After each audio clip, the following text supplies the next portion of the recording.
আবু তালেব যতদিন বেঁচে আছি, আমি আবু তালেব যতদিন এই জমিনের উপরে আছি, আমি আবু তালিবের শরীরে যতদিন পর্যন্ত এক ফোঁটা রক্ত থাকবে, আবু জাহেল, উতবা, সাইবা, মুগিরা কেন, পৃথিবীর এমন কোনো পরাশক্তি নাই, পৃথিবীর এমন কোনো রাজা বাদশাহ নাই যে তোমার দিকে বৃদ্ধাঙ্গুলি দিয়ে তোমার উপরে আঘাত করবে। সুবহান। ওয়ালিদ ইবনে মুগিরা একদিন তাকায়া দেখি, ওয়ালিদ ইবনে মুগিরা একদিন তাকায়া দেখি, মুহাম্মদ যখন মক্কার পথ দিয়ে হাঁটতেছেন, আমি তাকায়া দেখি দুই দিকের বৃক্ষগুলা মুহাম্মদের মাথার উপরে এমন ভাবে ছায়া দিতেছে, আকাশের সূর্যের কোনো আলো মুহাম্মদের মাথার উপরে পড়ে নাই। সুবহান। গত জুমাবারে সূরা মুদ্দাসসিরের উপরে কথা বলেছিলাম, এর মধ্যে শানে নজুল বলছিলাম সূরা মুদ্দাসসিরের দুইটা, প্রথম নম্বর আয়াত থেকে সপ্তম নম্বর আয়াত পর্যন্ত একটা শানে নজুল, আর অষ্টম নম্বর আয়াত থেকে শেষের আয়াত পর্যন্ত আরেকটা শানে নজুল। প্রথম নম্বর আয়াতের থেকে সপ্তম নম্বর আয়াত অর্থাৎ প্রথম শানে নজুলটা বলে রাসূল সাল্লাল্লাহু আলাইহি ওয়াসাল্লাম যখন জিবরাইলকে আকাশ এবং মাটির মাঝামাঝি স্থানে মহাশূন্যের মধ্যে, এই শূন্যের মধ্যে যখন চেয়ারের মধ্যে বসা অবস্থায় দেখলেন, দেখার পর রাসূলুল্লাহ দৌড়ে বাড়িতে গিয়েছিলেন। গিয়ে আল্লাহ রাসূল সাল্লাল্লাহু আলাইহি ওয়াসাল্লাম মা খাদিজাকে বলছিলেন, খাদিজা জাম্মিলুনি জাম্মিলুনি, খাদিজা তাড়াতাড়ি আমার কম্বল দ্বারা আঁকড়ায়া ধরো। রাসূলুল্লাহকে খাদিজা কম্বল দ্বারা আঁকড়ায়া ধরলেন। এরপর আল্লাহ রাসূল সাল্লাল্লাহু আলাইহি ওয়াসাল্লামের কাছে আল্লাহ তাআলা জিবরাইলকে পাঠাইলেন। এই সূরা মুদ্দাসসিরের প্রথম নম্বর আয়াত থেকে সপ্তম নম্বর আয়াত পর্যন্ত দিয়া এটা প্রথম শানে নজুল। আল্লাহ রাসূলকে বলতেছেন, ইয়া রাসূলুল্লাহ, ইয়া হাবিবাল্লাহ, আল্লাহ তাআলা আপনাকে বলছেন, ইয়া আইয়ুহাল মুদ্দাসসির, ও কম্বলওয়ালা নবী আমার, কুম, আপনি উঠেন, ফাআনজির, এবং বেরিয়ে পড়ুন, ওয়া রাব্বাকা ফাকাব্বির, আপনার রবের তাকবীর, আপনার রবের প্রশংসা, আপনার রবের গুণকীর্তন মক্কা মদিনা অর্থাৎ পৃথিবীর সমস্ত মানুষগুলোর মধ্যে বর্ণনা করতে শুরু করুন। সুবহানাল্লাহ। রাসূলুল্লাহ তাড়াতাড়ি কম্বল ফালাইছে, কারণ আল্লাহর আদেশ মানতে হবে। কম্বল ফালাইয়া বাহির হয়েছে দিনের দাওয়াত দেওয়ার জন্য। বিশ্বনবী যখন দাওয়াত দিতে লাগলেন আর মানুষদেরকে বলতেছেন, আলা লাহুল খলক ওয়াল আমরু ইনিল হুকমু ইল্লা লিল্লাহ ক্বালু লা ইলাহা ইল্লাল্লাহ, মানে যা দাওয়াত আছে সমস্ত দাওয়াত দিতেছেন। অগ্নি পূজকদেরকে বলতেছেন, ভাইরা অগ্নি পূজা করিও না, অগ্নি পূজা ভালো না। বৃক্ষ পূজকদেরকে বলতেছেন, তোমরা বৃক্ষ পূজা করিও না, বৃক্ষ পূজা ভালো না। এরকম ভাবে যত নাফরমান মানুষগুলো আছে তাদেরকে বলতেছেন জান্নাতমুখী হওয়ার জন্য। তখন মানুষগুলাও আল্লাহ রাসূলের দিকে ধাবিত হইতেছে। দ্বিতীয় শানে নজুল, সরাসরি কোরআনের শানে নজুল বলতেছি, মানুষগুলাও এই কোরআনের দিকে ধাবিত হইতেছে। আস্তে আস্তে আস্তে আস্তে আস্তে আস্তে দেখা যাইতেছে আল্লাহ রাসূলের কাছে মানুষগুলা বাড়তে বাড়তে বাড়তে বাড়তে মানে মোটামুটি একটা দল হয়ে গেছে। সুবহানাল্লাহ কইতেন না? অনেক মানুষ আল্লাহ রাসূলের পক্ষে এসে গেছে। আগে তো একজন ছিল, শুধু আল্লাহ রাসূল, আর কেউ ছিল না, মা খাদিজা ছিল। এখন আস্তে আস্তে আবু বকর, উমর, উসমান, আলী, খাব্বাব, খুবাইব, হযরতে বেলাল, হযরতে আমির হামজা সহ অসংখ্য সাহাবায়ে কেরাম মানে আল্লাহ রাসূলের পক্ষে চলে আসছে। পক্ষে যখন চলে আসছে, ওইদিকে আবু জাহেল, উতবা, সাইবা, মুগিরা, ওয়ালিদ ইবনে মুগিরা, আবু সুফিয়ান সহ মানে যারা কাফের অবস্থায় ছিল, তারা দেখতেছে আবু বকর, উমর, উসমান, আলী মানে আমার ভাই, আমার ভাতিজা, আমার সন্তান, এমনকি নিজের আত্মীয় স্বজনরাই আমাদের দল ত্যাগ করে মানে আমাদের সঙ্গ ত্যাগ করে মুহাম্মদের দলের মধ্যে গিয়ে সংযুক্ত হয়ে পড়ছে। সুবহানাল্লাহ। আল্লাহ মানুষদেরকে দাওয়াত দিতেছেন। উনি যখন দাওয়াত দিতেছেন, আরেক দিক দিয়ে আবু জাহেল দেখতেছেন মুহাম্মদের পক্ষে মানুষগুলা চলে যাইতেছেন। তারা ডিসাইড করছে মনে হয় মুহাম্মদের পক্ষে এটা আর মুহাম্মদের বিপক্ষে মানে আমরা দল এটা। ওরা জানে না যে মুহাম্মদের পক্ষে মানে কালিমা যারা পড়তেছেন তারা বাইচা যাইতেছে, মানে জাহান্নামের আগুন থেকে বাইচা মুহাম্মদের পথ অবলম্বন করে তারা জান্নাতমুখী হইতেছে। আর যারা কালিমা পড়ে না, আবু জাহেল, উতবা, সাইবা, মুগিরা, তাদের পথ যারা অবলম্বন করে তারা জান্নাতের পথ ত্যাগ করে তারা জাহান্নামের পথের মধ্যে হাঁটতেছে। আর আবু জাহেল চিন্তা করে মুহাম্মদ আমাদের দল থেকে তার দলে মানুষ নিতেছে গা, মানে কালেমা পয়রা যখন রাসূলের পক্ষে তারা কথা বলে, আবু জাহেল কয় আমার দল তো হের দলে মানুষ নিতেছে গা, এরকম ভাবতেছে যখন শানে নজুল, সরাসরি কোরআনের শানে নজুল, তখন আবু জাহেল ভাবতেছে মুহাম্মদকে তাড়াতাড়ি থামাইতে হবে। মুহাম্মদকে আর দিনের দাওয়াত দেওয়ার জন্য দেওয়া যাবে না, মুহাম্মদকে আর কালিমার দাওয়াত দেওয়ার জন্য দেওয়া যাবে না। কয় মুহাম্মদ যেইভাবে দিনের দাওয়াত দিতেছে, মুহাম্মদ যেইভাবে মানুষদেরকে তার দিকে নিয়ে যাইতেছে, মনে হইতেছে, আমার ধারণা হইতেছে, আমার আবু জাহেল বলে এমন একটা সময় আসবে যেই সময় মক্কা মদিনার সমস্ত মানুষগুলা মুহাম্মদের দলেই চলে যাবে। সুবহানাল্লাহ। আবু জাহেল বলে মুহাম্মদকে তাড়াতাড়ি আটকাও। আখনাস বলে কিভাবে আটকাইব? তখন আবু জাহেল আখনাসকে বলে, আখনাস দারুন নদওয়ার মধ্যে ল আমরা একটা সভা করি, মিটিং করি, এটা সংসদ, মিটিং করে সভা করি। মুহাম্মদকে যদি সরাসরি গিয়া বলে মুহাম্মদ কোরআনের দাওয়াত দিস না, হ্যাঁ যুক্তি দিব, তোমরা মূর্তি পূজার দাওয়াত দাও, তাহলে আমি আল্লাহর দাওয়াত কেড়ে দিতাম না, যুক্তি দিব, মানুষগুলা তার পক্ষেও যাইব, এভাবে বলা যাইতো না। কিংবা মুহাম্মদকে যদি বলি যে মুহাম্মদ তুমি আর দিনের দাওয়াত দিও না, আমরার ঘরোয়ানা কিছু মানুষ আছে যা মুহাম্মদের পক্ষে, বলে কে? কয় আবু তালেব। আমরা লোক হইলে কি হইব, কাফের হইলে কি হইব, কিন্তু আবু তালেব মুহাম্মদের সম্পূর্ণ পক্ষে, মুহাম্মদের সম্পূর্ণ আবু তালেব পক্ষে। কিরকম পক্ষে দেখেন, এই রাসূলুল্লাহ দিনের দাওয়াত দিতে দিতে দিতে দিতে যখন মার খাইতেন, একদিন মার খায়া মন খারাপ অবস্থায়, মলিন অবস্থায় বাড়ির দিকে যাইতেছেন, রাস্তায় আবু তালিবকে পাইছে, কিংবা বাড়িতে আবু তালিবকে পাইছে। আবু তালেব জিগায়, বাতিজা মন খারাপ কেন? রাসূলুল্লাহ কথা বলে না। আবার জিগায়, বাতিজা মন খারাপ কেন, কেউ কি মারছে? রাসূলুল্লাহ কথা বলে না। আবার বলে, বাতিজা আমি আবু তালেব, হতে পারি তোমার দলের না, হতে পারি তোমার রবের ইবাদত করি না, কিন্তু তুমি জন্মের পর থেকে এখন পর্যন্ত, এমনকি যতদিন আমি বেঁচে আছি, তোমার চাচা আবু তালেব, তুমি মন খুলে সবকিছু আমাকে বলো, এই মক্কা মদিনা এমনকি আসমানের নিচে জমিনের উপরে এমন একটা লোকও নাই যে তুমি মুহাম্মদের উপরে বৃদ্ধাঙ্গুলি দেখাইবে। সুবহানাল্লাহ।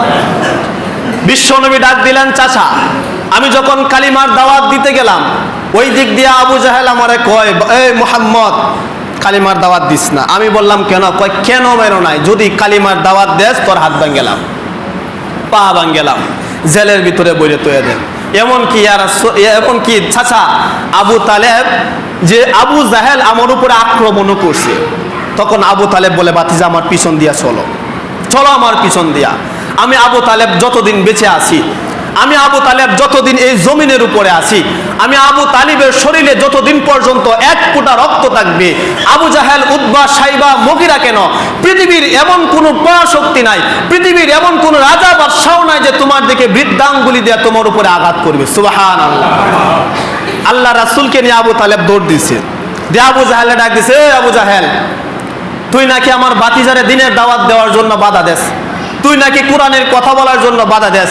আমি আবু তালেব বলতেছি, যতদিন আমার বাতিজা দিনের দাওয়াত দিবে, আমি বেঁচে থাকতে, আবু তালেব বেঁচে থাকতে, আবু জাহেল তোরা সমস্ত শক্তিগুলাও মিলিয়া আমার বাতিজার শরীরের মধ্যে একটা আঘাত করতে পারবে না। সুবহানাল্লাহ। ভয়ও পাইছে আবু জাহেল। পাওয়া যায়, ইতিহাসে পাওয়া যায়, আবু তালেব যতদিন এরপরে বেঁচে ছিল, আল্লাহ রাসূলের দিকে কোনো কাফেরার আক্রমণ করে নাই। রাসূলের চাচা আবু তালেব যেই না দুনিয়া থেকে বিদায় নিল, রাসূলের উপরে আক্রমণ শুরু হয়ে গেছে। যাই হোক মুহতারাম হাজিরিন, ওই দিকে আলোচনা না।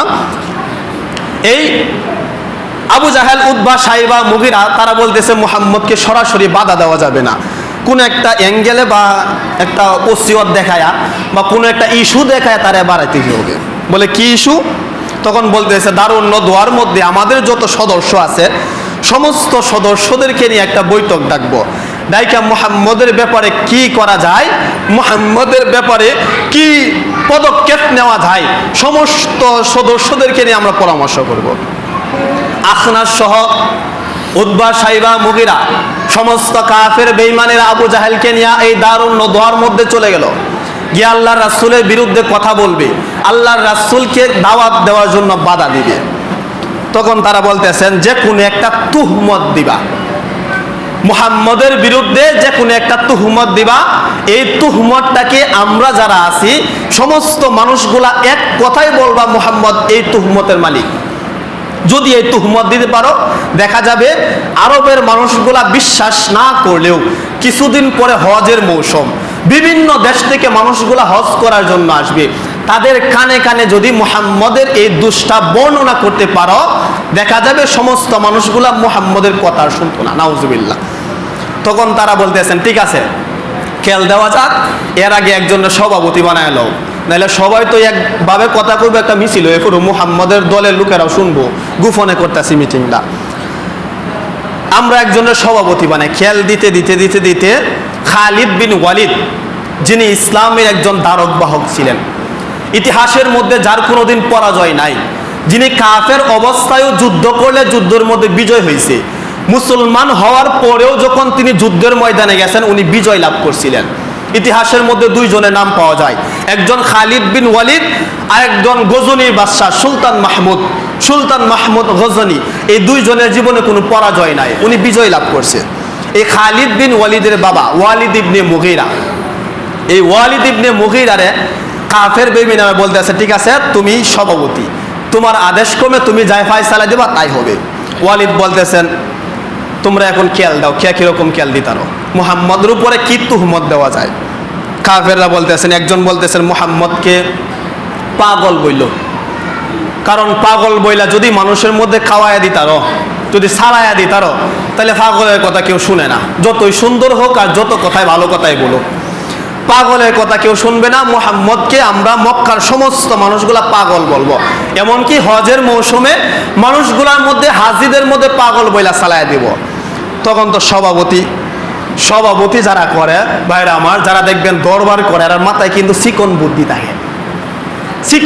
থাকে, যারা দরবার করে, আপনি আমার মতন সাধারণ বুদ্ধি না, এর মাথায় কিছু চিকন বুদ্ধি থাকে, দেখবেন ওরা আপনি কল্পনাও করতে নেই এমন অ্যাঙ্গেলে দরবার করিয়েছে, যেটা আমরা এত বছর অপেক্ষা করে পারতেন আর অ্যাঙ্গেলে 2 মিনিটে শেষ করে, এর মাথার মধ্যে চিকন বুদ্ধি থাকে। এই ওয়ালিদ ইবনে মুগীরা জিম ধরে বসে আছে, ভাবতেছেন সভাপতি ফয়সালা দিব তো কি করা যায়, চিন্তা করে বলতেছেন না মুহাম্মদকে পাগল কোন যেত না, অন্য কিছু থাকলে কয় কেরে পাগল কোন যেত না, কয় পাগলের চুলগুলা তাকে এলোমেলো কুষ্ঠ কাষ্ঠ, চেহারার মধ্যে মলিনতাকে, কাপড়গুলা তাকে অপবিত্র অবস্থায়, কাপড়গুলা সিরাফারা এরকম ভাবে ময়লা যুক্ত থাকে। আর আমি ওয়ালিদ ইবনে মুগীরা আজকে বসছি মুহাম্মদের বিরুদ্ধে কথা বলার জন্য, মুহাম্মদের বিরুদ্ধে তুহমত দেওয়ার জন্য। তবে আমার মন সাক্ষী দেয় মুহাম্মদের চেহারার দিকে যখন তাকাই পাগলের কোনো স্বভাব দেখি না, মুহাম্মদের কথা যখন শুনি তখন পাগলের কোনো কথা শুনি না, মুহাম্মদের চেহারার দিকে পোশাকের দিকে যখন তাকাই তখন পাগলের কোনো পোশাক দেখি না। পাগল গুনগুন করে কি কথা বলে মানুষ বুঝেও না শুনেও না, কিন্তু আল্লাহি আল্লাহর কসম আব্দুল্লাহর বেটা মুহাম্মদ যখন কথা বলে তার কথাগুলা মানুষগুলা কান দিয়া শুনে, চোখ দিয়া পানি পড়ে, এমনকি এই কথাটা তার অন্তরের মধ্যে ধাক্কা লাগে আর মুসলমান হইয়া সে তার ঘরের মধ্যে ফিরে যায়। সুবহানাল্লাহ। মুহাম্মদকে পাগল বলা যাবে না, অন্য কিছু বলো। আরেকজন বলতেছে মুহাম্মদকে তাইলে পাগল যদি না বলা যায় গণক কইও। কয় কে রে? কয় মুহাম্মদ গণকে, মানুষদেরকে কি যেন কি পড়ায়, কি যেন কি কয়, আর তার দলে মানুষগুলা জায়গা তার কথাই বলতে থাকে। ওয়ালিদ ইবনে মুগীরা আবার চুপ করে রয়েছে, থাকার পরে বলতেছে না মুহাম্মদকে গণকও বলা যাবে না। বলে কেন? কয় গণকেরা জিম ধরে বসে থাকে, হাত দেখে দেখে কি জানে কি বইলা লাগে, কি জানে কি কয়, কিন্তু মুহাম্মদ জিম ধরে বসে থাকে না। মুহাম্মদের চলাচল দেখা আমি ওয়ালিদ ইবনে মুগীরা একদিন তাকায়া দেখি মুহাম্মদ যখন মক্কার পথ দিয়ে হাঁটতেছেন, আমি তাকায়া দেখি দুই দিকের বৃক্ষগুলা মুহাম্মদের মাথার উপরে এমন ভাবে ছায়া দিতেছে, আকাশের সূর্যের কোনো আলো মুহাম্মদের মাথার উপরে পড়ে নাই। সুবহানাল্লাহ। মুহাম্মদকে গণকও বলা যাবে না, সংক্ষেপে বলতেছি, 1 মিনিটে শেষ। গণকও বলা যাবে না। তখন বলতেছেন তাহলে আরেকজন কি কোয়া যায়? আরেকজন বলতেছে পাগলও বলা যাইব না, গণকও বলা যাইব না, তাইলে মুহাম্মদকে কবি কইও, কারণ কবিতার লাগান সেজন্য কি পড়ে, কলে একটু বিসমি রব্বিকাল্লাযী খলাক, ইয়া আইয়ুহাল মুদ্দাসসির, এরকম ভাবে কি পড়ে আর মানুষদেরকে কি শোনায়। তখন ওয়ালিদ ইবনে মুগীরা আবার বলতেছে না মুহাম্মদকে কবিও বলা যাবে না, কবিরা তো নিজের মন গড়া কথা বলে, নিজের ইচ্ছায় কবিতা লেখে, নিজের ইচ্ছায় রচনা লেখে, অথচ মুহাম্মদ যেই কথাগুলা বলে, মুহাম্মদ যেই কথাগুলা মানুষের মধ্যে প্রচার করে, এইগুলা কোনো কবির কথা না, এইগুলা কোনো মানুষের কথা না, এইগুলা কোনো গণকের কথা না। এই কথাগুলো আমি ওয়ালিদ ইবনে মুগীরার মন বিশ্বাস করে মুহাম্মদ যেই রবের কথা বলে, স্বয়ং ওই রব অর্থাৎ আল্লাহ তাআলার কথাই হইছে মুহাম্মদের কথা। সুবহানাল্লাহ। গণকও বলা যাবে না, কবিও বলা যাবে না, পাগলও বলা যাবে না, তাইলে কি বলা যেতে পারে? আরেকজন বলতেছে ওয়ালিদ ইবনে মুগিরা, তাহলে জাদুঘর কইও, মুহাম্মদকে জাদুঘর কইও। তাফসির ইবনে কাসির, তাফসিরে ফি জিলালিল কোরআন, তাফসিরে মাআরিফুল কোরআন, তাফসিরে রুহুল বায়ান, 16টা তাফসিরের মধ্যে আমি তাফসিরটা দেখলাম। ওয়ালিদ ইবনে মুগিরার এই কথাটাই আল্লাহ তাআলা বলছেন। ওয়ালিদ ইবনে মুগিরা তখন কাফের বেঈমানেরা যখন রাসূলুল্লাহকে 4টা উপদেশ দিয়েছিল, 4টা তুহমত দিয়েছিল, তখন ওয়ালিদ ইবনে মুগিরা বলতেছে মুহাম্মদকে জাদুকর কইও। কয় কেন? কয় মুহাম্মদ জাদুর একটা প্রভাব তার মধ্যে আছে, অর্থাৎ তার চেহারার দিকে যদি কেউ তাকায়, কথাও যদি না শোনে, তার চেহারার যদি কেউ তাকায়, এই মানুষটা মুহাম্মদের বিপক্ষে কোনোদিন কথা বলতে শোনে না। সুবহানাল্লাহ।